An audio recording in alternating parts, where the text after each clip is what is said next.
Hey everybody, Kaylee Fretz here. I just want to talk to you about another great reason to become an Escape Collective member, and that is our member purchase program. Now, this is really simple. What this means is if you are an Escape Collective member, you get discounts at all sorts of high-end brands that we've partnered up with. So, let me walk you through this real quick. Let's say I need a new helmet. POC is one of the brands that is part of the member purchase program. So I'm going to head over to the member purchase program page. I'm going to scroll down to POC. I'm going to click Create Code. And then I'm going to head over to the POC website. I'm going to browse around a little bit, and I think what I want is a ventral air with MIPS. That's $270 US. All I'm going to do is hit Add to Cart, open up my cart, and then enter the code that I got from the Escape member purchase program. Copy, paste. I hit apply, and there we go. The discount is applied. This helmet has just gone from $270 down $54 to $216. Of course, $54 is roughly half of an Escape membership just in that one purchase. So if you're buying helmets or you're buying clothing or you're buying wheels, you need to become a member of Escape Collective. It would be irresponsible not to. Let me just run you through some of the other brands that you're getting discounts from. 7Mesh, Attacker, awesome clothing. Cane Creek, get yourself a new bottom bracket. Chapter 2, Feedback Sports, Hammerhead, Hunt Wheels, Map, Mavic or Not, Pactimo, Pedla, POC, Ritchie, Silka, Velocio, all sorts of good stuff. In fact, I just ran the same thing on a Silka pump, which is like $500, and the discount just from that one purchase would cover an entire year of Escape Collective membership. So head over to escapecollective.com/join. Once you do that, you'll get access to the member purchase program page. You can grab your code and you can start shopping. Thanks very much.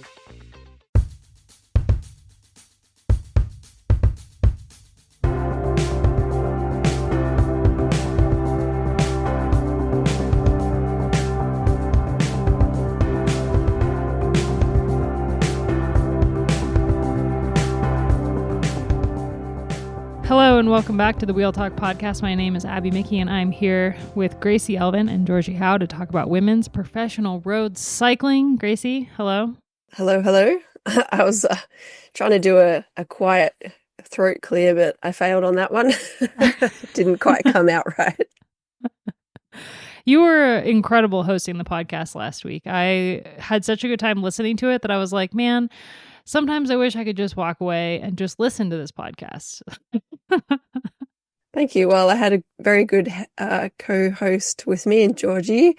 And yeah, Julia was great. It was really cool to chat with her and hear about kind of where she's at the moment. And she had some really good takes from the racing as well. So yeah, hopefully we get her back. That was fun. I love that she would dive in with these just golden nuggets of information randomly. It was so good. Yeah, I like that she brings a European edge, which probably we miss sometimes on this podcast. And that was something I used to love once I got used to it, being on a team, was a lot of the European countries have that really nice directness. And part of that's because English is not their first language, even though they speak it superbly. I like that they get to the point quickly and they're not afraid to say what they think. So I think that, yeah, we're pretty good with that, I think, but we could always do with a bit more of that sometimes. We're soft. Right, Georgie? No, it's not Georgie today. It's the third member of Metro Station. For the listeners, it's very cold in Melbourne and I'm rocking a beanie with a fringe and I look like I've just been transplanted back in 2007. Bring it back. I think I was a bit of an emo kid. I wasn't full emo, but definitely a little bit emo. My sister was very emo. That was a time, wasn't it? And emo's actually they're doing emo hangouts for millennials now again too, gigs and stuff. Yeah, Simple Plan and Avril Lavigne just released a song. Oh my god, it was so good. Terrible, but good. Did you watch the music video? Because the nostalgia was just a little bit overwhelming. The the nostalgia was overwhelming in the first 30 seconds. Yeah, the shot of her, was it the VMA's outfit? Yeah. from when she released her debut album. Yeah, so good. Yeah, Jess Allen went to see her live in Barcelona last year, and apparently she's just lost the edge in a live performance. She requires autotune. I mean, I'd still go see her. The nostalgia, right? Yeah, exactly. Just for Skater Boy. Oh yeah, such a good song. Yeah. I played at my cousin's wedding, and it just went off. Like everyone from like 55-year-olds all the way to 19-year-olds were just screaming it. And I was like to the 19-year-olds, like, you just don't know. You just don't know. We lived through a really great musical era in that whole chunk of time. Who knew we needed Miley Cyrus's brother to release his own music? Well, we are going to talk about Itzulia women today and look ahead to Vuelta a Burgos, where we will have the first World Tour time trial of the year. I'm sure Georgie is going to have some spicy takes about the length, but we'll get to it. Before we dive into Itzulia, there were two kind of pieces of news that came out that we're just going to touch on briefly. First, since you both have worked with him and know him, the kind of out of the blue news that Matt White is leaving the Green Edge organization as a director and completely leaving the team. Thoughts, opinions? Yeah, I got some thoughts. Georgie's got some thoughts. I mean, I think with any organization, when there's a subpar performance, either it be it in business or sport, a microscope gets put over every single person of the organization. And from memory, I think the sponsor contracts for Jayco run out in 2027. So there is pressure on the team to perform. The women's team is doing all right, so they still haven't got a win in 2025 yet. They almost got it in Itzulia, which we'll go into.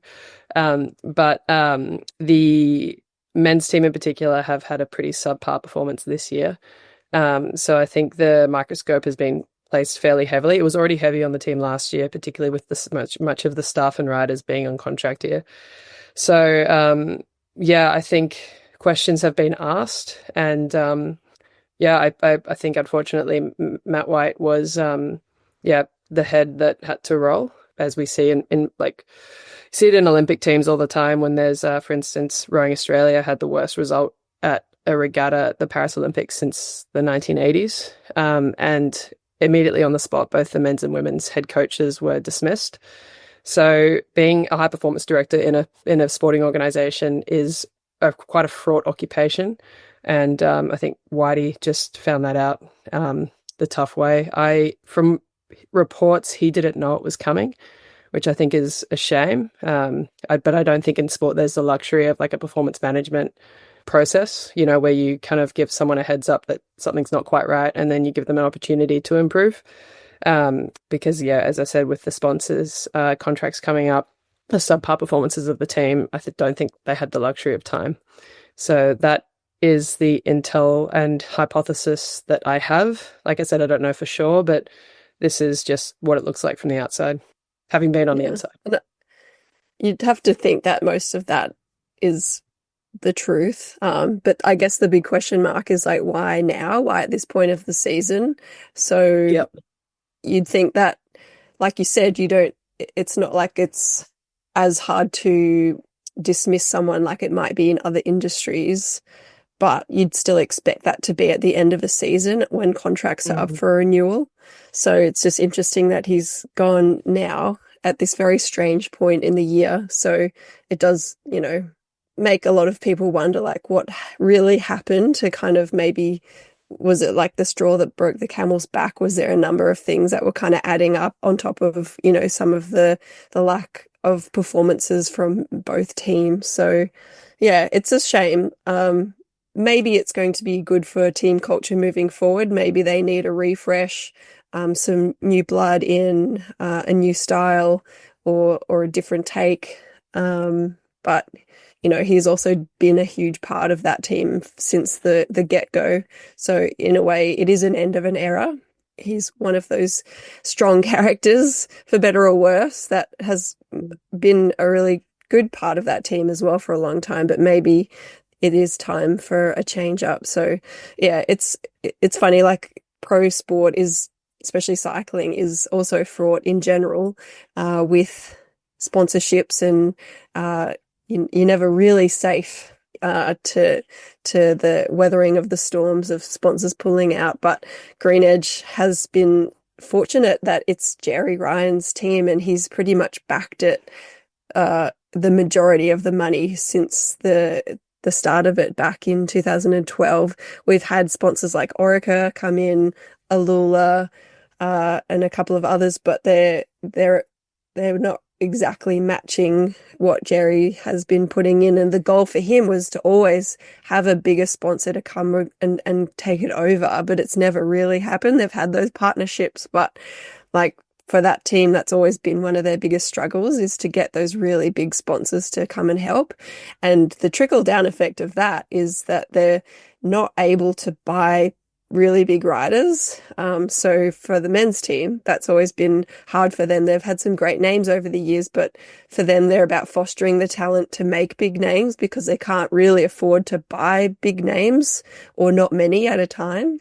And same for the women's side of things. Like, it's got a reasonably healthy budget, but it's never been one of the biggest budget women's teams. And that's always been one of the challenges for the women's team too, is not being able to either buy a couple of big names or sustain the big names, because they get poached by other teams. So, resourcing wise, I've left more than 5 years ago now, so it has changed a lot in that time. So Georgie's probably a better place to chat about the resourcing of the women's team. But yeah, like, there's a lot at play for the Green Edge squad, I think. And I think the dismissal of Matt White it's not going to solve all of their problems. It's definitely not a magic bullet, and I think they think the optics of it will be, because I think a lot of it is about optics, particularly with the sponsors.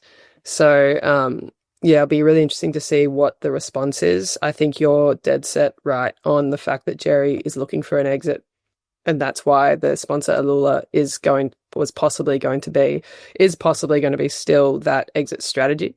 Like, we're sort of slowly seeing them to have more and more say in things like kit design and the naming rights, particularly if you look at the women's teams like Liv Alula Jayco. Like, the Jayco has like slowly been, or like Jerry's presence in the nomenclature of the women's team has slowly been pushed further and further back. So yeah, it'll be interesting to see what does happen. But the resources on the team are good. Like, we didn't have to want for much at all. But I think the quality of the resources sometimes, they're definitely learning. For instance, there was an altitude camp last year and the year before that possibly wasn't done that well, but then this year it was done really well. So I think they are learning how to allocate those resources appropriately. And I think they have to, with the quality of the peloton these days and the quality of the resources that is now spread across the peloton. In saying that, though, like, budget still didn't allow for, like, they signed 2 less riders in 2025. So we had a roster of 16 last year. This year they only have a roster of 14. So I don't know where that money has gone. They seem to be doing okay, the women's team now, but as we said, they haven't had that big win. I genuinely think that whether it was really good signing or luck, like, they're lucky they've got Monica Trinket-Colnott to kind of take the mantle of GC rider, because I think they would have really struggled if they didn't have her on the results sheet. Sure, they've got the likes of Marvi, she's still Marvi Garcia. Like, we still have to pay her the respect of her name. But they definitely have, like, and they've got the likes of Silke Smulders, who had a great start to the year, and a great ride at Itzulia. So, but the likes of Monica is really good to bolster their results sheet, especially in the fact that they only have 14 riders. So really, there's not much opportunity to have that winning rider in that small group. I've always been really fascinated in the progression of the women's team and how it's gone from being like when Gracie was on it and it was like a majority Australian, like really, really Aussie feel with like, you had like a couple random non-Australians, one of the major ones being Annemiek van Vleuten. And then like after Gracie left and there was a shift in the team at a certain point and it became one of the most international teams in the peloton, with still like a few Australians and the most Australians of any other team, but with a lot of other nationalities represented, and watching how the team has kind of gone from being pretty consistent when it was like majority Australian to struggling to find their footing a little bit as they kind of became more international and branched out into signing other riders that were outside the Aussie bubble and outside of the track program, really, because there was a huge track contingent in the early days, and how they've evolved as a team like over those years. And I feel like this year I'm more impressed with them than I have been for many years, because of the numbers that they have. And we've talked about it multiple times on the podcast, how many numbers that they have in the finales of races, especially in the spring. But that win is just out of reach. It's like they've just not been able to tap that. And I think there's like a couple of their riders have had bad luck or had illness. And as we see them coming back into the peloton, then perhaps they'll have a little bit more firepower for those finales. But yeah, it's one of the more interesting teams to me in the peloton because of how much they've evolved over the years. It's like bang on, and they do have now. They are like represented really well in the finals. And credit to the team, like they've got some of the best domestiques, like reliable domestiques going around. And I'm not talking about like the super domestiques we see with like the FDJ with like Ivica Muzic and Juliette Lebeau. However, they're like Zhona Korova. She's been in the peloton since like 2015. Like raced with Mariana Vos. She raced on the same team as her mum, I think. Or Vos raced on the same team as her mum. Something like that. But like she's got a long history in cycling, and have to say like some of the feedback from teammates, and I can attest to this as having followed her wheel. She's like one of the smoothest wheels to follow in the peloton, and she is always in the right position. Then you got Quinty Ton, also a really reliable domestique. Josie Talbot has found her feet really well. So they've got a really good team. Core team there, but they just don't have that like step onto the the top step of a podium yet. But I think I'm hoping for their sake it will come, because with the dismissal of Matt White, there is I sense an immense amount of pressure within that team, and they need to turn results. The men's team had a great day a couple of days ago with Luke Plapp winning at the Giro and Dylan Groenewegen winning in Hungary. And I know this is a women's cycling podcast, but it's important in the context of the team. So that, the women's team need that win to complement the results of the men's team as well. But I think those wins by the guys was almost a desperate push, and there was a lot of celebration at the end of that day. And I think that just is a testament to the amount of pressure that's going on inside. I was thinking about this actually today as I was writing the Wheel Talk newsletter. I was writing a bit about the other piece of news, the other big piece of news, that Ceratizit is going to be stepping out from sponsoring their women's team. They've been sponsoring, or the team has been around since 2014 when it was a British team. And Ceratizit has been involved in some way since the inception of the team, through W&T, which is kind of like a tethered to the Ceratizit brand in some way.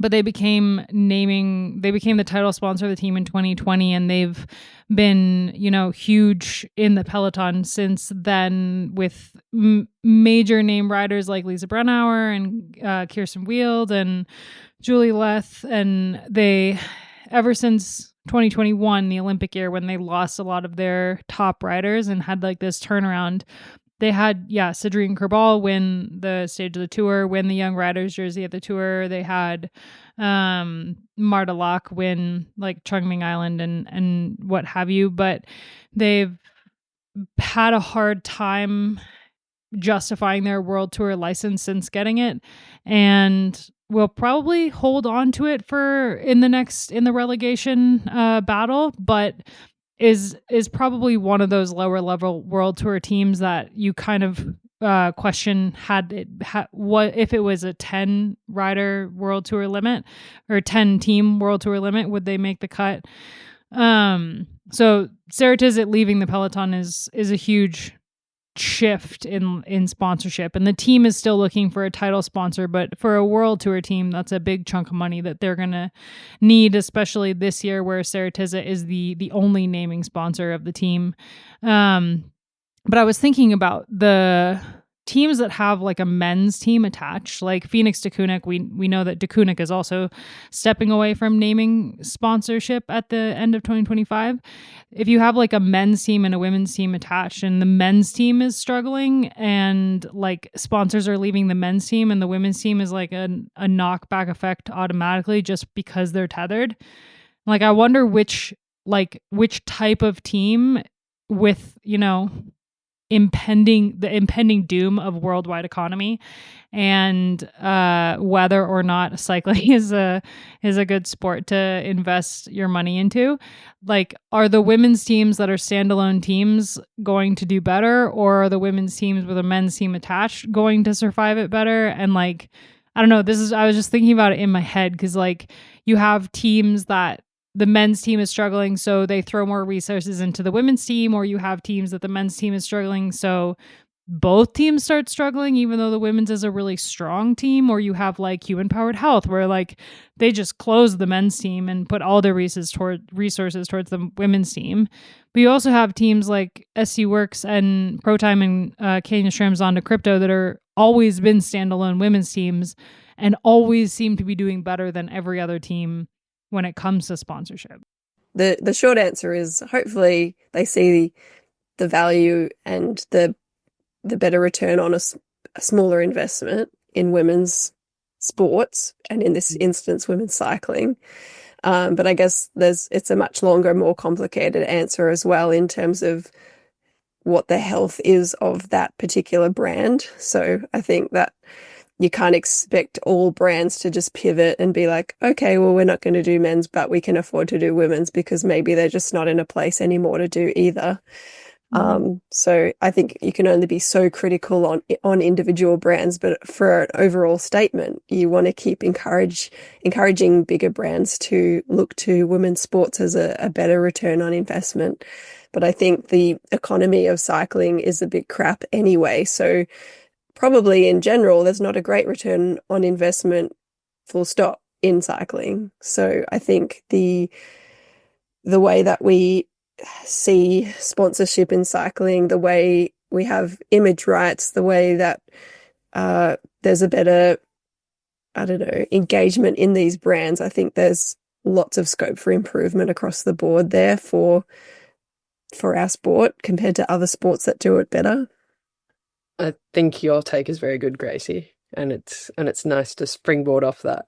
But the the return on investment of like from a business, like we've seen the stats of a business investing in women's sport is for every $1 invested, they get 9 back. So there is like a clear ROI. I don't know what the cycling specific number is. However, I think the sponsorship strategy in women's cycling for a brand looking to invest needs to be different and needs to be a bit more innovative. And it can be, because women's cycling is still figuring out its brand.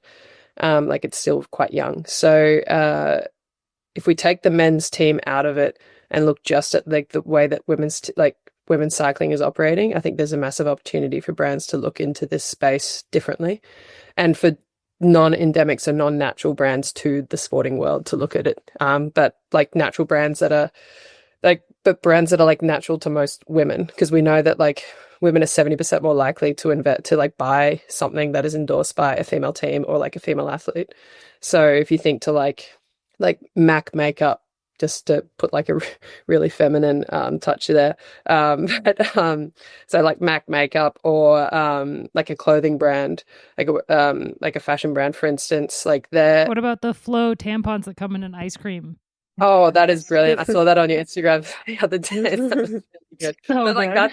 But like things like that, like for instance, if I think of something like that, Abby, and I think of like Demi's rhetoric around menstrual cycle and hormones, like that is like a natural. Like that's a natural partnership collaboration going on there. And I think because women's cycling is probably more forthcoming with the stories of the athletes. And look, I know you're married to a male cyclist, Abby, so I won't go like too much into this, but like the men's peloton is quite generic. Like they whack on their helmet, they whack on their sunglasses, and they race a bike. Whereas like the women's peloton is, we've talked about this ad nauseum before, like the women's peloton is far more expressive on the bike as well as off. So there is more opportunity for a brand to look in this space, like a different brand to look into this space, not just talking about your Wahoo or your Garmin, which are also great brands. But yeah, I think there's a lot more opportunity there. When it comes to like the partnership of the men's team and the women's team, I think that's where it gets quite murky, particularly if a team culturally views the men's team as greater, quote unquote, than the women's team. And look, there is a sense of truth in the fact that the Tour de France, like the men's Tour de France, is like one of the biggest sporting events in the world. So there is like a massive platform for a brand to be seen there. However, the investment for that one event is absolutely ginormous. So yeah, it'd be interesting to see if like if there is indeed a collaboration between like a men's and a women's team, if a team has the balls, such as like Human Powered Health, to view the women's team as like greater than the men's team, as like something there where they're like, okay, this will be the focus of our commercial strategy. And like the men's team is great, but like if we can focus on like really building out our women's brand and our women's outfit, then we have an opportunity to do something quite great. Then yeah, maybe like a women's world tour team and a men's Conti team, for instance. That could be like something we might see in the future. But it's becoming a massive financial burden for brands to look at both a men's team and a women's team and think like, shit, I've got that's like 45 riders to cover, an immense amount of staff, huge amounts of transport, kit. Like that's a huge investment for a brand. So yeah, I think teams need to start thinking about it differently. That was a massive jumble. Well, I didn't mean to get onto this topic, but it is like kind of comes hand in hand with both bits of the kind of news of the week, which is the Matt White departure news and also Ceratizit departure news.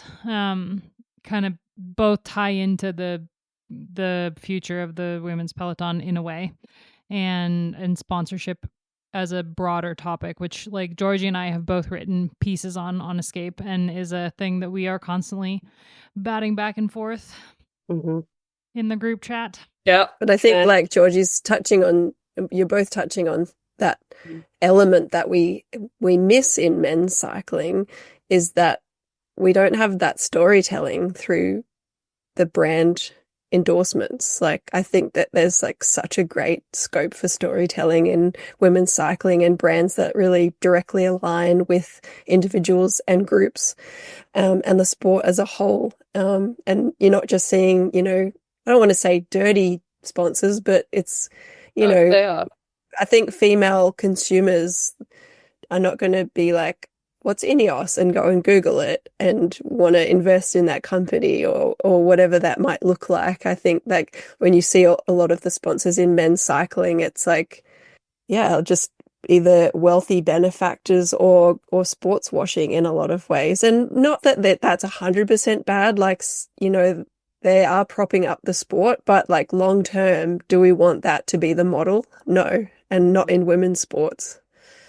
Yeah, like I wrote a piece not like a while ago now in the newsletter around like, does women's sport have the luxury of morality when it comes to big name sponsors that are indeed propping up the sport? So the likes of Ineos, Santos, Alula, UAE, for instance. But as you say, Gracie, this can't be the long-term strategy. And I think women's cycling and women's sport will stand on its own 2 feet soon. But I think that requires a cultural shift, particularly in the world of cycling, where we need to stop viewing the women's side of the sport as secondary to the men's. And that comes at like a macro level, if we look at from the World Tour and the Women's World Tour level, but from the UCI, but also at like the team level as well. The women's team is not just the cheerleader to the men's team. So I think there needs to be a definite shift culturally there. Why I like Little as a sponsor. Not just saying that because they are obviously my husband rides for them, but also like it's a easy brand to like support. One of the easier brands in cycling. Be like, yeah, I shop at Little. I buy the Little knockoff version of Percy Pigs. They're lions. I mean, shameless plug, but like Liv is a great sponsor to get behind. Like what? 100%. It's phenomenal. And I mean, SRAM as well. Like SRAM is there's so many brands like cycling brands that sponsor women's cycling that are just amazing brands. I love the idea of like, no, getting like, I don't know, like a chocolate brand or like. Tony's chocolate. Like, what is it? Tony's? That's your trade. That would be such a cool jersey. Tony's chocolate. Yeah, but I mean, but like chocolates, we would arrive. I think it was TDU. We get like Hershey's chocolates put on our beds when you get into the hotel room, which is great from the race organization. Our team, though, we rock in the rooms and we never got chocolates. They were gone. Ooh. At the end of the race, so we got our chocolates. Well, Taylor Wiles used to race for a team that I thought had the best name, the Peanut Butter and Co. Peanut Butter and Co. Yeah, that was a great team. I mean, Colavita was sweet. When I raced for Colavita, we got at the beginning of the year, we got like a massive box of like a completely ridiculous amount of Colavita product, and Colavita owns like a ton of different like tinier brands. So we got like chocolate, pasta.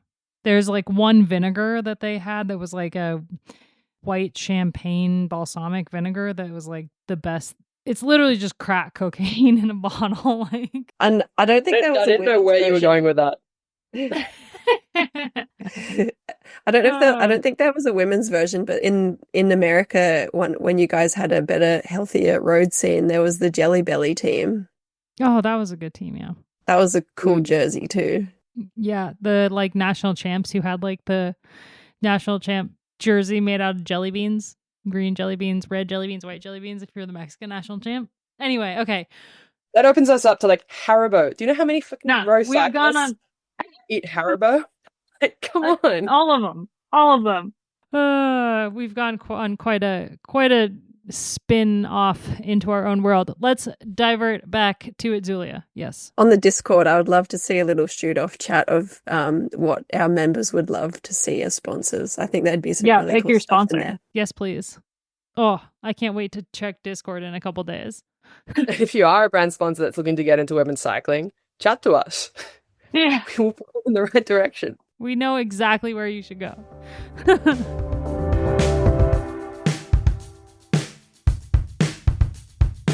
All right, Itzulia Women happened over the weekend. It's a 3-day stage race, and it's always been the SC Works show, but the streak was finally broken on the final stage of this year's Itzulia. Misha Brederwold won the first 2 stages. Demi Vollering did her thing on the final stage and took the overall solo, exactly the same thing that she did last year to win the race. It's her 3rd consecutive win of Itzulia, but 4th because she also won the inaugural version in 2022. A lot to talk about. The first stage, we had Misha Brederwold sprinting to victory, whilst Anna van der Breggen was down on the ground. 8 kilometers to go, there was a crash in a roundabout. It just looked like a touch of wheels, but man, she got taken out. It looked awful. The footage of her on the ground was like really horrible to watch. And she got back on her bike. She looked like she was in a lot of pain, and she ended up not starting the second stage. I want to defend myself for a second because I wrote a piece on Escape that I feel like missed the mark a little bit, but I think that I just didn't word it properly because people didn't understand exactly what I was saying, which was I was surprised after the finish that Misha Brederwold said that she didn't know that Van der Breggen had crashed. That was like my main point of that piece was like, I was just like, oh, that's kind of an interesting thing that like both that Van der Breggen didn't say into the radio that she'd crashed, that the management didn't say that she'd crashed, and also that like Brederwold didn't look around and think like, oh, I wonder where Anna van der Breggen is in the final 8 kilometers.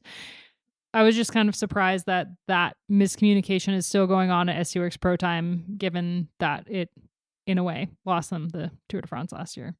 Tangent from that, because we talked about this last week with Kasia attacking Neve. Like, yeah. I think it just happens. Like, yeah, for sure. Seen it 2 weeks in a row now. Yeah, where like someone's attacked when their leader's down. So, well, supposed leader, we'll say that. I think it's more like because Anna van der Breggen is like both the leader and the team captain, I would expect for a younger rider like Misha to like be looking for her in the final 8K, because 8K is not like a short amount of time. In that amount of time, you would be moving around the bunch and looking to see where your teammates are. It's fast at that point. It's fast for sure, But I guess I just was like, oh, well, that's an interesting point. And I feel like there are teams that have better communication that are thriving more than SD Works. That being said, they still won the first 2 stages of this race. Yeah, they are undefeated in this race, which is pretty cool. Until the last stage. Almost undefeated. Almost undefeated. But yeah. A bummer to see Van der Breggen go down anyway. I think for this level of tour, like if it was if it was the one of the grand tours, quote unquote, then I think we could really be more critical of this. But I think for this level of tour, it's totally fair to say that they would have had a split team role. So you'd have a couple of riders probably with Broderwold, and then you'd have 1 or 2 riders with Van der Breggen to shepherd her to the finish. Hopefully she didn't have any time gaps. You'd probably also expect that Van der Breggen would be part of the lead out, or at least the setup for the lead out, but maybe not. That's not always the case for GC riders, although you'd expect Van der Breggen to be totally fine with that. But like I've been in tours where it was my job sometimes to be the lead out for our sprinter, or it was my job just to be the lead out shepherd for the GC rider, that you're keeping them also in the top 20 mess all the way to the finish to make sure that there's no time gaps. And the sprint group looks after themselves. So I don't know. I think, like so much can happen so quickly in those last 10 or 20 kilometers. I agree that maybe their communication isn't as good as what it should be. It's Anna's role, if she's crashed, to get on the radio quickly to let the car know what's happened, and also the team will hear that as well over the radio. It can be messy, like you might not get the words exactly the first go, but you will repeat them again. So, is it Anna's communication? Is it then the car's communication? Like what's the weakest point in that chain for that team that it's not getting to all of the riders? Are their radios just not very good? Like, I don't think that's the case because they're all quite good nowadays, but like what is it? And for this particular instance, did they just have 2 plans going and that was how the cookie crumbled for them that day? Yeah, you saw Marie Schreiber stop. So there was and she was perfectly able to speak on the radio, and she did. Like, you could see her go on straight on the radio that she was waiting with Anna, and by the time Anna got up, she was 2 minutes back. So I think by that point, the team had made the decision that that Broderwold would go for the win, and Steffi and Marta would look after her in that lead out, because it was a sprint finish, really fast. That last 8K would have flown by in about 10-15 minutes. So there was not really much time to bring Anna back and look for her. But in saying that, she still only finished 45 seconds back after starting 2 minutes down with 8K to go. So there was still intent to get her as close as possible to that to mitigate the loss as much as possible. I don't think I'm critical of them not getting Anna back into the bunch. I feel like she was on the ground for long enough, and I don't think that is what I meant to be critical of in the first place. It's more that Misha didn't know that Anna had crashed. That's what I was surprised about. I think that's the real, I agree with you, Abby. That's the real question. And I suppose it doesn't matter whether she knew or not. I think that they maybe need a better media strategy for when these things happen, and they decide that maybe it's not the best thing to say that in an interview. Yeah. That's really interesting. I like that take, because I think SD Works have shot themselves in the foot so many times in a post-race interview by saying the wrong thing, and then the media latches onto it. And I mean, I'm guilty of it too, drumming up drama where possibly there isn't any. But I think maybe the whole team just needs some media training to not talk about if anything happens in the race, just to keep a lid on it until they can kind of unite their stories and come out with a formulated. For our sake, we don't want them to change what they're doing because it's fun to talk about. We're the media. And we don't want them to turn into that, even more closed off than what that team already is to us, of being nope, that was the plan. We're happy. That's that.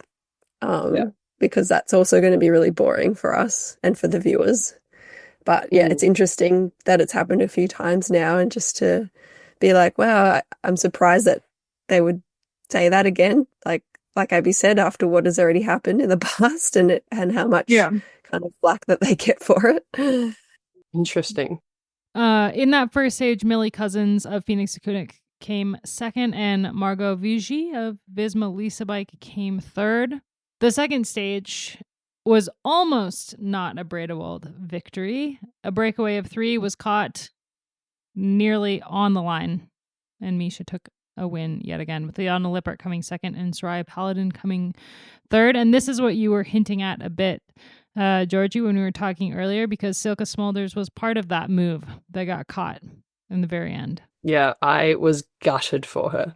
And you could see that she was like, they were absolutely stomping on it to try and stay away. And I thought even 500 meters to go, I was like, nah, they got it because they're carrying a lot of speed. But the peloton was also carrying a lot of speed. And then Misha was just ice cold. She lined up Silke as her lead out, 550 meters to go, and then just went straight past it. And I think, they ended up finishing like in the 30s or 40s of that, bless you, Gracie, of that bunch. So ice cold move by Misha, but like what a gallant ride by those two in particular into the finish. Murray Meiring and Rosita Reinhardt were the other 2 riders in that group. So it wasn't like a nobody. Like it wasn't like a group of like people who haven't won races before.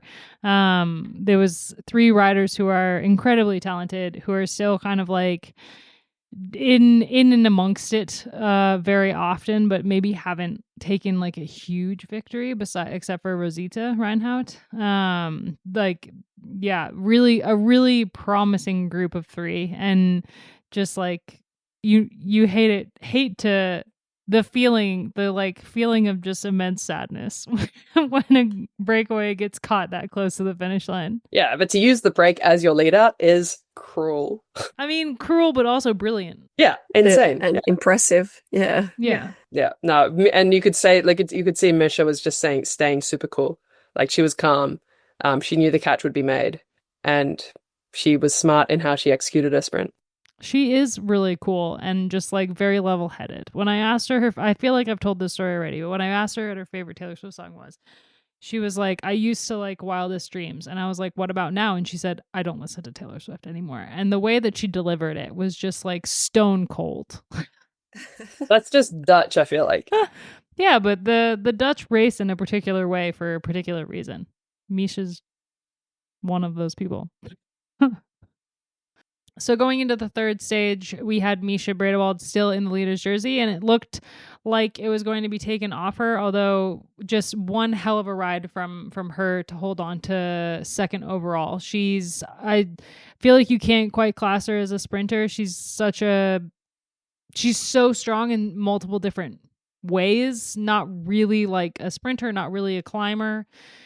Decent at both, and one hell of a domestique when she needs to be. But with the climb at the end of the stage, it was always going to be kind of Demi Vollering that people would be looking at, and she did exactly what we would expect her to do and attacked on the final climb. There was a group that went away with Antonia Niedermeyer, Vollering, Mavi Garcia, and in the beginning it was kind of like the classic, there are 2 things that are sure in life, taxes and Mavi Garcia doing work when she shouldn't.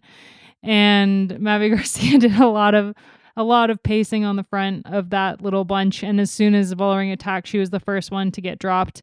Niedermeyer was able to hang on for a little bit, but also did work when she didn't need to, and was dropped by Vollering, who rode solo to the line. Surprisingly, behind them, there was the coverage of this race was pretty decent, but there was like when they came into the line, the first and second on the stage, Sarah Van Dam and Justine Gerke, they had like a slight gap over the group, but we didn't really see like how exactly that happened. Or at least not what I was watching, which I have like a bone to pick with American, how to watch bike racing in America. It is absolutely horrendous. People in Europe do not know how good they have it with just having to watch Max or TNT. There's 4 different streamings in the US, and you never know what is going to be on what, and all of it is expensive, and this race wasn't broadcast anywhere here. So what the hell? Anyway, Demi Vollering then won the overall 48 seconds ahead of Bredewald, and Sarah Van Dam, much to the joy of Georgie, took third overall, her first World Tour overall podium, and just a very exciting prospect of a rider, especially because she's Canadian. Mm-hmm. Yep, my team's looking up. I'm now within 1,000 points of 5th place on the draft. You know, someone's got to be the Lantern Rouge, and I feel like I'm the. I'd told make it a fun gruppetto at the back. I always bought the snacks in gruppetto. People loved me. And the lols, I'm sure. And the lols. I mean, Naomi Rugg, before she graduated from gruppetto, she was like one of the people I made friends with through my pistachio bars that I bought specifically for gruppetto. So yeah. But insane stage though. And I got some intel on Demi, and there is no wonder that like the peloton, like, I mean, look, Marvi did too much work, but Demi averaged 6.1 watts per kilo for 10 minutes up that climb, which is edging on, based on what we know online, edging on 350 watts for her, which is absolutely ginormous and kind of just shows the kind of form she's in. And for Niedermeyer to try to hang on to that kind of attack is mad. So she's also on some really good form, and I can't wait to see what she does later on in the year, possibly going for some stage results. But Demi is stomping on the pedals at the moment, and even in just like a race, which was probably, I mean, she obviously wanted to win it, but probably wasn't on her priority list. For her to come in with such great form, as particularly off the back of what looked like a really hard welter, is really impressive. Yeah, and I think that not many teams kind of brought their A team to this race. It's a little bit of an interesting mix of teams, riders that are coming off the back of the Vuelta, like Demi, for example, and then riders. There's a lot of riders that did the Vuelta and then took a break and are coming back for Burgos, like Labous, or riders who, didn't do Vuelta or Itzulia are coming into Burgos, like Elisa Longo Borghini. So Itzulia sits in like kind of an interesting time in this block, and I think it's less this year than last year that we saw teams just basically do like boom, boom, boom, all three of them, and take the same squad to all three of them. And for Itzulia, it did seem to get like the short end of the stick in terms of riders showing up to this race compared to Burgos and Vuelta on either side of it. I mean, but it was great for the likes of Steffi Hallepin. Yeah, it was great to see her have the opportunity to have impact on the result, and she clearly did such a good job, particularly for the lead out for Misha. But yeah, and like the fact that we got to see Sarah Van Dam come to the fore, it was great to see Julie van der Velde from AG Insurance Soudal having a stab off the front as well. So yeah, it was a nice platform to see riders that we don't usually see in the bigger races come to the front of the peloton and have a go. Yeah, definitely. Hopefully it's probably still good for FDJ to get another Demi win, but I'd like to see, as we've talked about a couple of times now, to see if they can use a smaller race to get Music or Labous up for a win as well. Because unfortunately, I think this race would have been perfect for either of those two riders, considering the field, but even with a stronger field. So, it'd be interesting, as I've said, to see what they do with some of that stuff in that team. Stay tuned. I will be writing an article on just that in the next. That should be published in the next 48 hours.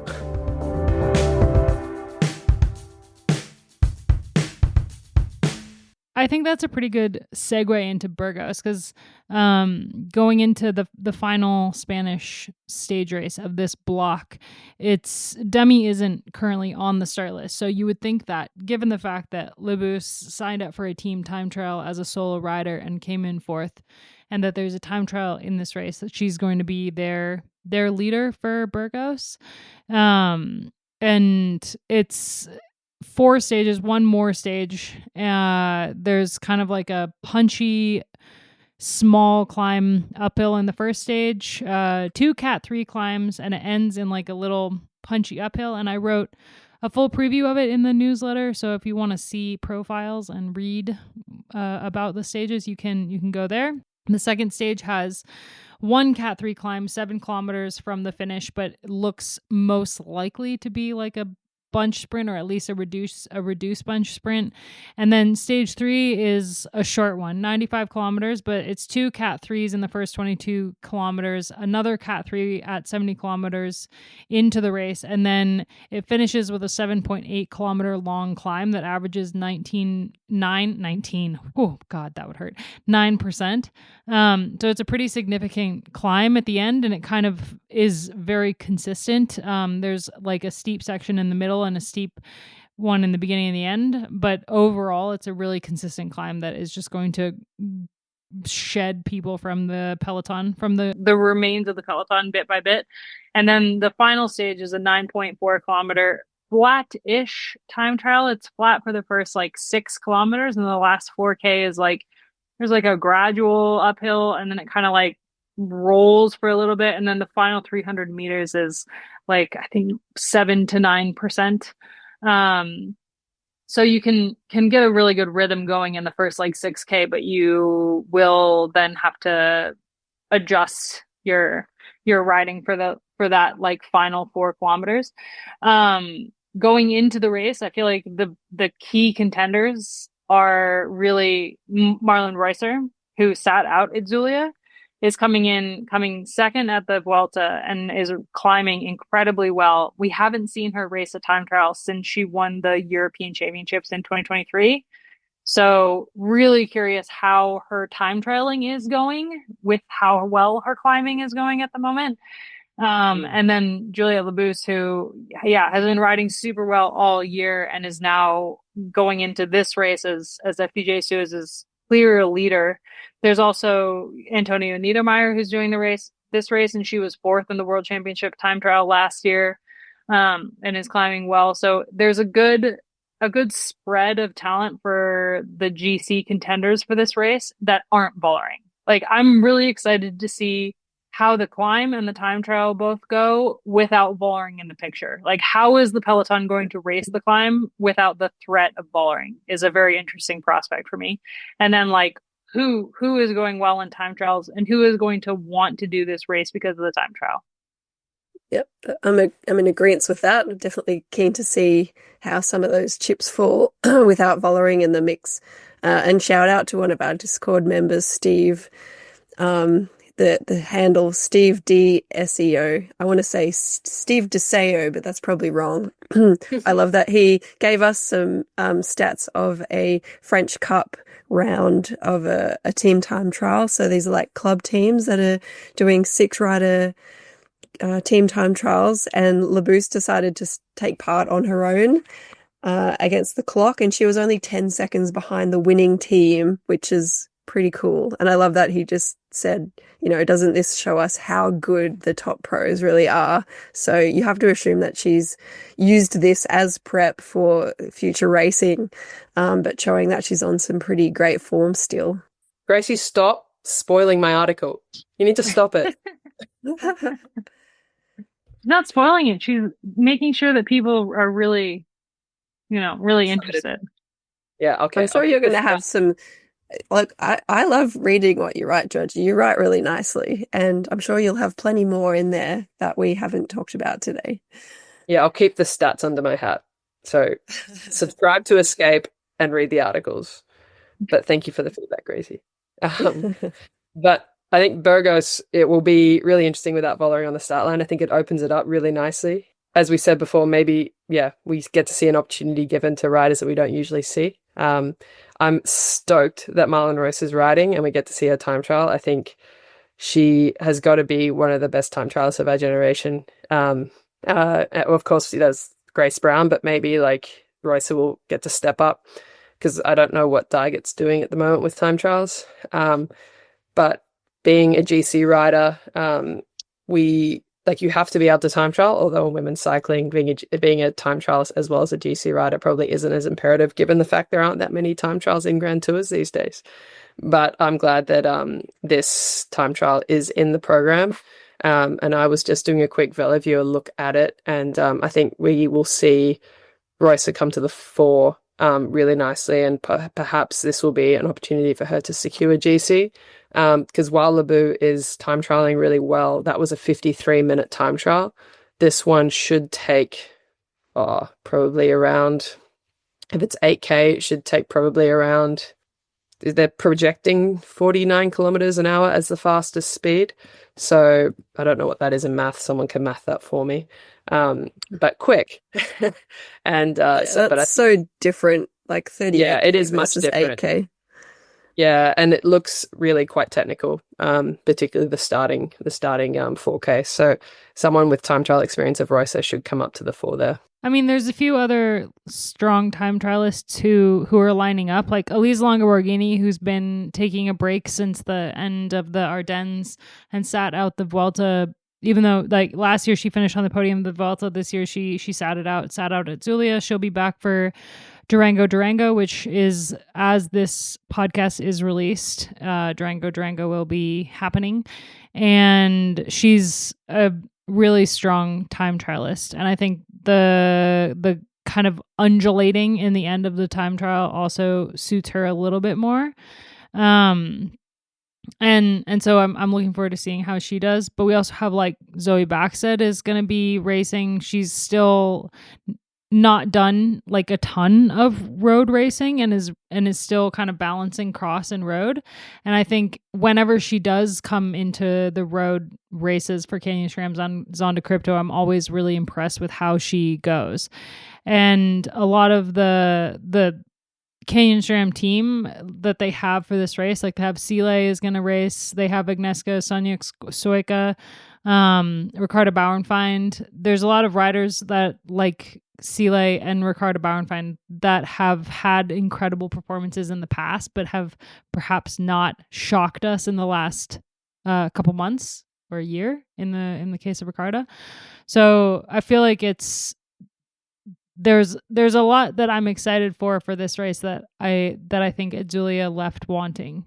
And to be fair, like, they're both short stage races, but I feel like this one packs a punch in the courses that they've selected. Particularly stage 3, and I've been looking at the website and going through the stages, and I don't know if you've got, like, you know how, like, you can, like, automatically translate a page with Google Translate? Stage 3 is Cycling Paradise, which I would protest against given the final stage. Depends who you are.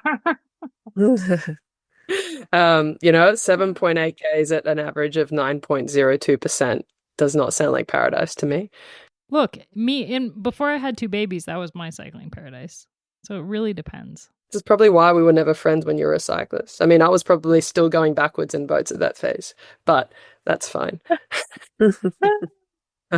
And then the final stage, which is more up my alley given the fact it is a time trial and the fact that I'm minored in medieval studies, is called Medieval Territory.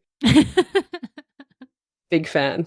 Thank you to Google Translate for sponsoring this. I was getting ready for you to give us, like, some really fiery rant about how short the time trial is. I mean, I will also, if you want me to rant, I will rant. I can do, like, what they do on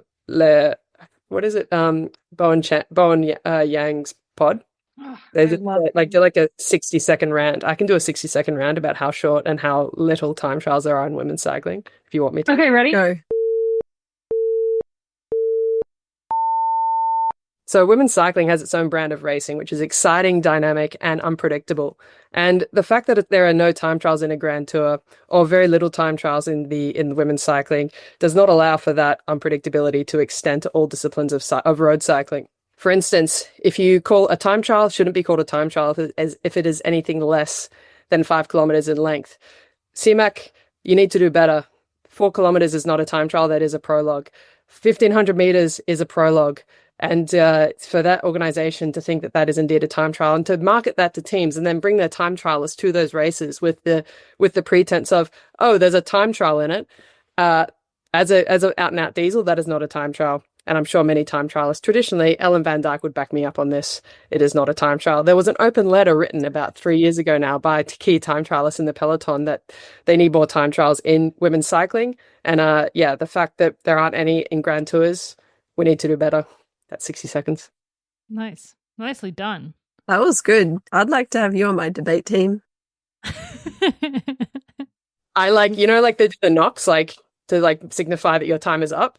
Like I was constantly getting these ones, which is also like reflective of my writing style as well. Like the editor I work with, Joe Lindsay, he's always been like, cut it down, cut it down, cut it down. And I'm like, but no, be free. Oh, Joe loves himself some scissors, that's for sure. We're looking forward to Burgos. This is kind of wraps up the first chunk of stage racing, and then we go into like a whole different playing field with the Tour of Britain coming up after the stage races are wrapped. Thank you so much for listening to the podcast. We will be back next week. We're gonna go into obsessions before we cut. I like to like do like one ending because I know that there's people who really don't like our obsessions at the end of the podcast and they just stop listening. So that's why I always kind of do like two endings. So I like to like end it for those fun haters that don't like our obsessions, so that they can have like a nice bow that they can wrap on the end of the podcast. And then for those of us who like fun and giggles, we can we can talk about what we're obsessed with. Oh, that's harsh. Fun haters. I love the fact that you call them fun haters. It's like my friend who's like, yeah, I did some budgeting over the weekend. I'm going to have to tighten up the purse strings, but look at my new shoes. Julia, you know who you are. Oh man. You guys have any obsessions this week? I've been watching a show on Apple. No, Gracie, wrong answer. I want to hear about going to see the Sevens. Yeah. I was thinking about saying that. But like I've said that I'm obsessed with Alona a few times on this podcast. I don't know how many times is the maximum. And I don't think it exists. The limit does not exist. But you got to go see Rugby Sevens in person. It was 15s, not 7s. Oh, it was 15s? Well, that's a little bit less fun. 7s is way more fun. Yeah, no, it was proper rugby. Got to see Alona Mar in real life. She's amazing. She's like an Amazonian goddess on the field. I pretty much just stared at her the whole time, even though I was supposed to be going for the Aussies. It's so cool you got to go, though. And I took my little boy, and he's learned how to clap, so he was clapping at the right times. It was really cute. So cute. And I went with fellow former pro cyclist Chloe Hosking, who's also a massive women's sports fan. So we had a good time on the weekend. Oh, that's awesome. So yeah, that was pretty fun. That's what I wanted your obsession to be. Yeah, I'm sorry. I apologize. Georgie? What about my obsession is my alumni women's rowing team, Princeton University women's crew, coached by the legendary Laurie Dalphiny. She's been there like 35 years or something ridiculous. They've just won their 8th straight Ivy League championship, which means they get an automatic qualification to the NCAA championship. And the best part of that race was they beat Yale. Yale sucks. I'm sorry to any Yale alumni, but it is bled into me that I must dislike it. In fact, I was choosing between Princeton and Yale. And I was told by the head coach of Yale to not go to Princeton because it was just a country club. And in New Haven, they breed gritty people, and I should go to Yale instead and be gritty at New Haven. But I chose the country club because I've watched Gilmore Girls. Yale is definitely not gritty. Yeah, bit rich. I think it's pretty impressive that you went to Princeton, just saying. I agree. Yeah, it was, you know what? C's got my degree. That really got me through, limped to the finish line there. But it was a fantastic experience, and even better that I got the freedom to write my senior thesis about Russian Vikings, which I actually did. I did quite well on that. That wasn't a C. Did you do any parallels between your rowing and Russian Vikings? Yeah, well, I mean, they rode so it was on the Kievan Rus. This is a nerdy aside. It was on the Kievan Rus, which is they were like a pagan Viking community that was in Kiev, which is why Putin now wants Kiev, by the way. So my conclusion. And they used to row down the Dnieper River and then climb out of it, carry their boats and go into the Black Sea and then lay siege to Constantinople. But I wrote it on the book, The Russian Primary Chronicle, which is like the first written word of the Russian people. And in the chronicle, it was written by like this monk, and you know how like they wrote the chronicle, so it was very favorite. Like there was a heavy favoritism towards the Kievan Rus, and they're like, and we bore our ships down onto Constantinople. We held them up onto the sand dunes above the city, unfurled our sails, and bore down on wheels. And the people of Constantinople quaked in our presence, and they left the city, and we sacked it. But in nowhere in Byzantine history could I find a record of that. So kind of sounds familiar. Yeah, it sounds a little bit familiar, and it explains a lot of the current political situation. History tends to do that. Yeah, it's weird. So 11th century history is now repeating itself 1,000 years later. I love history. Yeah. It's like story time. That's why I majored in history in college. Because it was just like... That's why we're friends. I knew there was a reason. Time. There's many reasons, unfortunately. Fortunately. I'll wrap us out with my obsession. I am obsessed with my daughter's birthday cake, which my daughter requested a mushroom-themed birthday for her 3rd birthday. Why? I don't know. But she like the Storytale mushrooms, not like real mushrooms. She doesn't eat anything except pasta and cheese. But like Storytale, like fairy tale type mushrooms. And so my sister made her a stump cake, and it was amazing, and it had a hobbit door in it, and I loved everything about it. So I'm obsessed with that. Plus it was delicious, and I had some for breakfast, as you do. That's I think they do, well, I don't know if they do that in Latvia or they just do that in my husband's family, but they have dessert in the morning, birthday cake for breakfast. I like it. I sleep better at night. It's good. Anyway, okay. Thanks everyone for listening. We'll be back next week to talk about Virgos, and hopefully everyone, has a good week. Thanks you too for being here.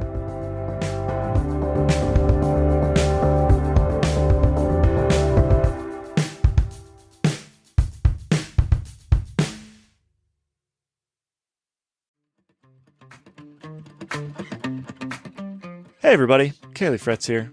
I had a problem over the weekend. I was working on my bike, and I snapped a little arm off of a very, very old repair stand that I've had for a while, and so I had to go buy a new one. Now, lucky for me, I am an Escape Collective member, and so I headed over to the Escape Collective member purchase program page, escapecollective.com/member-purchase-program, and I saw that Feedback Sports offers 25% off to all Escape Collective members. Great. So I went to the Feedback Sports website, shopped around a little bit. The Pro Mechanic bike repair stand looks pretty good to me. I went and grabbed the code from the member purchase program site, dropped it in at checkout, and lo and behold, the Pro Mechanic bike repair stand from Feedback Sports, instead of being $395, is now $296.25. So I've just saved myself almost $100, which, for those of you out there doing the math, is an entire year of Escape Collective membership. I think you're probably picking up what I'm laying down here, which is that the Escape Collective member purchase program pays for itself pretty darn quickly. If you're buying a kit, if you're buying wheels, if you're buying a new repair stand, make sure you are a member and make sure you're using your member purchase program codes, or else you're just wasting money. Head over to escapecollective.com/join, sign up today, get your member purchase program codes, and start shopping.